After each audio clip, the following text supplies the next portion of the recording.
will look up from his prayer with a frown. What happened? You are a pretty tough kid. Nothing much gets to you, but for some reason his question will put a lump in your throat. It's just, I don't even know why, but they won't let me play.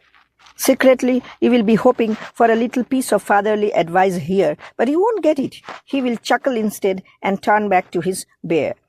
You won't set your alarm that night. You will sink into bed, excited by the thought of sleeping in, relieved to be downshifting back into the old routine. But something odd will happen. The next morning, your body will instinctively wake up at 4:30. You will sit up, rubbing your eyes, confused. Your hands will unconsciously reach into the dirty clothes for your hoop gear, and your feet against executive orders will carry you out to the car a few minutes before 5. When your old man sees you standing here, he will chuckle again, but he won't say anything. Don't just sit there like a punk. It won't be until week 4 that you finally get into a meaningful game. By this time, you will know most of the guys by nickname, and you will know how they play. At some point, your focus will have shifted from wanting to play to breaking down their various skill sets. There is one guy in particular you will study. Dante. He is 6'4" and thin. In his early 30s maybe. He is the only guy in the gym who has never said a word to you. He walks right by like you don't ever exist. But he can seriously play. Not only does he knock down almost every jumper he takes, he hardly ever grazes the rim. He has this sweet little fadeaway in the post, and whenever someone tries to challenge him on the break, they get mashed on, posterized, and guys on the sidelines fall all over each other laughing and stomping and pointing.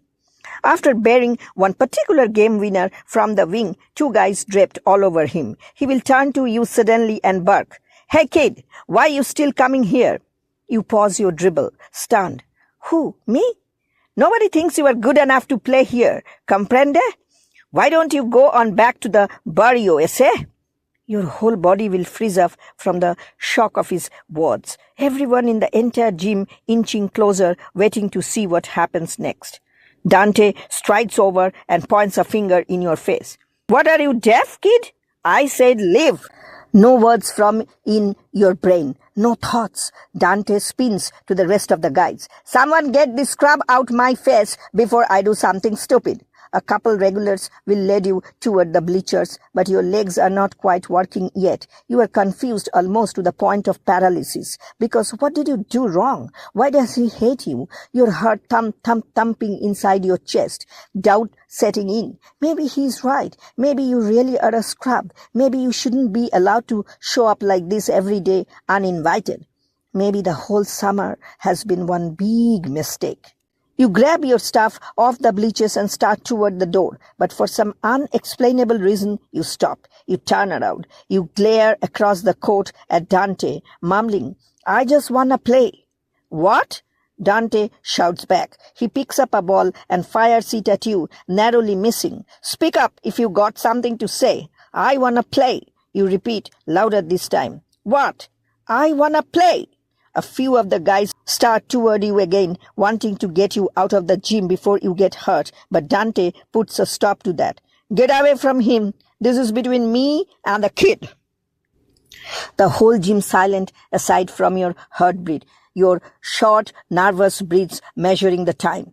Check it out, Dante suddenly announces. The kid's got my spot this game. Then he turns back to you. After you get smoked, you walk out them doors and never come back. You hear? You stand there, studying him for a few extra beats, searching for his angle, trying to decide if it's some kind of trick, if you are still in danger. Before your ruling is in, though, you find yourself being shoved out into the court. You got dollar bill? Someone is telling you. It takes a minute to realize what's happening. They are letting you play. And if you mess up, it's over. As fast as your heart was beating when Dante got in your face, it slows back down once the ball is in play, because this is the one place in the entire world where you are truly alive, where your brain shuts off and every move is made on instinct. It only takes 2 trips up and down before you shake off the cobwebs and slip into the flow. First time the ball gets swung to you out in the wing, you skip past your defender and spin into the lane for a little 10-foot bank shot of the glass. A few guys on the sideline oohing and eyeing. A few plays later, you bury an open 20-footer, nothing but net, Dante style. You reap dollar bill near half court and race down the floor for a little flinger roll over the rim, and as you retreat back down for defense after that one, you can hear the gym erupting. Now you are buried deep inside the folds of the game.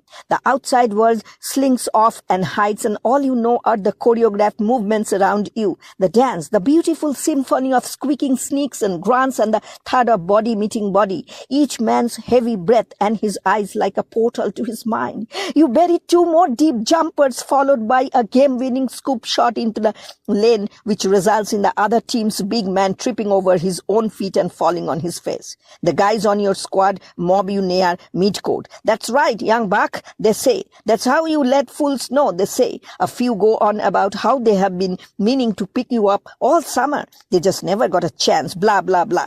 But just as you are starting to feel yourself, Dante will be back in your grill. What, you make a couple of jumpers and you're supposed to be somebody? No, get off my court, kid. But he will grab you by the arm and fling you toward the bleachers, barking to everyone else. Yo, I got my spot back. Check ball. You will consider putting up a fight here, but don't. Trust me. What matters is you will have proven you can play. What matters is every head who saw what you just did will see you differently now. As proof, not 30 seconds later, a guy who goes by the name of Slim will wander over and say, Yo, young buck, I got next. Wanna run with me? For sure. Rob will overhear this exchange and back. Yo, Slim, I thought you already had 5. Who you dropping? You. Me? You just seen this boy's skill, right? I got to get me a point guard. But you said I was down, Slim. Don't play you boy like that. In the middle of this debate, a stray jumper will roll out off bounds toward you and Dante will give chase. He will grab the rock and kneel down not 5 feet from you to tie his shoe. Hey kid, he will say in a quiet voice. Yeah? He will look up at you mid-double knot. You wanna get in games? You don't just sit there like a punk, right? You stand up and challenge the baddest dude in the gym, someone like me. Then you do your thing, understand? His intense eyes will be like knives inside your chest. Yes, sir. He will stand up and nod, then jog back onto the court, shouting, Your check ball, let's go. You will think this is the beginning of some meaningful mentorship, but it won't be. In fact, Dante won't say another word to you the rest of the summer, not even when you ask him a direct question. But over time, you will begin to see the power of his silence, and surprisingly, it will remind you of your old man silence. A few months into your 9th grade season, you will actually spot Dante in the stands at one of your games. He will be alone, eating popcorn, watching. He will be the starting point guard on the varsity squad, which is pretty legit for a freshman, and he will be having your best game of the young season. He will wave as you jog past him at halftime, but he won't wave back. He will continue eating his popcorn. After the game, he will climb the packed bleachers looking for him, but he is already gone. Your old man will be there though. And on the drive back to your apartment that night, you will realize something important. Your old man is always there, and he always has been. And so what if he doesn't say anything about how many points you just scored, how many assists? So what if he turns on his radio news show instead of breathing down the big win? Maybe words are not what's important. Maybe words would just steal away your freedom to think for yourself. What you did this summer?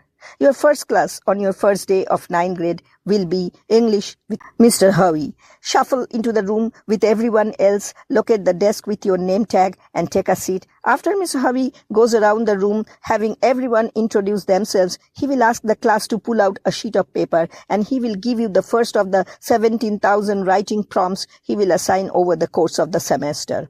This one's easy, he will say. All I want you to do is describe one thing you did this summer and one thing you learned. You have 15 minutes. Go. You will moan and groan with everyone else, but once you start writing, the summer will come pouring out. You will write about sleeping in the VW bug and the cop knocking on the window and all the vendors you passed on the long walk and the way the old gym walls actually clicked on. Especially hot days, and how the second half of the summer you got in all the games and the guys started calling you Mexican buckets and fighting over who had to guard you. But the time you spent on the actual court, you will realize, was nowhere near as important as the time you spent in the bleachers. And you will devote all your remaining time to describing one seemingly insignificant moment. During your last week at the gym, Slim offered to buy you a hot dog and Coke for lunch. He claimed he was tired of watching you scoop handfuls of generic granola into your mouth every day. You are a growing boy, man. You need a balanced diet. Now let's go get you a hot dog and a Coke. No thanks, you told him. He looked at you surprised. You sure? My treat. Nah, I'm good, you said, but thanks. All right, he said, shrugging. I guess you must really like that granola. And then he walked away. Truth was, you turned him down the day because you knew he didn't have any money. He had lost his security guard job at the start of summer. His shoes were falling apart, and you heard he'd been evicted from his apartment. Saying no, you thought, was the right thing to do. But on the car ride home that afternoon, your pop shook his head in disappointment. He turned down his news show for the first time all summer. When a man with nothing offers to give you something, he said, you take it. You do? Always. Why? He glanced at you as he marched onto the freeway. You just do, all right? At the time, it didn't make much sense. You saved Slim money. But as you write, you will begin to see it differently. And you will end the assignment by saying, what I learned is that when a man who says mostly quiet offers advice, you take it. You just do, all right?